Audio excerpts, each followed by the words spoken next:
2 hours after those rescuers started looking for Pablo, they found him, and our camera was rolling as the crowd cheered when rescuers pulled him from the rubble alive and transported him to a local hospital. Here in Puerto Viejo, near downtown where we are tonight, the crowd sitting on the grass behind me, they will sleep here.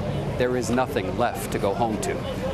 Elaine, the president has declared a state of emergency, but he's already made it clear he expects the death toll in this country to rise considerably. David, can you just describe the feeling among the people there where you are? Right. Well, I have to tell you, when we first got into the city of Puerto Viejo, we saw all the people running, and of course we weren't sure what was going on.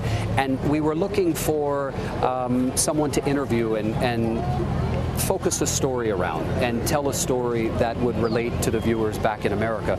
But there was no time to sit down and hear someone's one-on-one story because there was so much going on. We went from the people getting food to the people searching the rubble, looking for survivors. You could smell death, Elaine. You could smell it in the area. It was everywhere. The smell is unmistakable.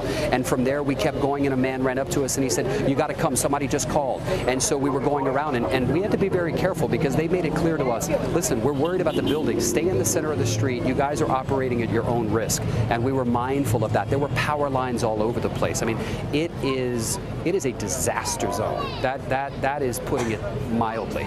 And so as we got to that area where the man had called for help, I remember looking to the side, and his wife was just shaking.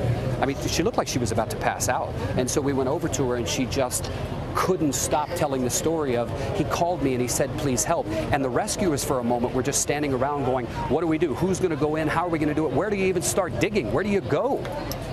And so it was quite a day. This is a resilient group of people. You can see behind me a lot of kids. It is hot. It is sweltering. Elaine, it is miserable here.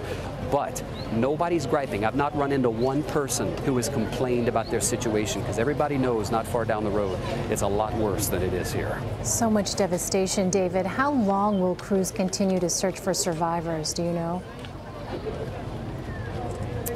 Well, look, the president's made it clear it's going to cost billions of dollars to rebuild, and it's going to take weeks. But, Elaine, I don't even know when we're going to get into the recovery phase. I mean, it is still so much of a search and rescue operation right now.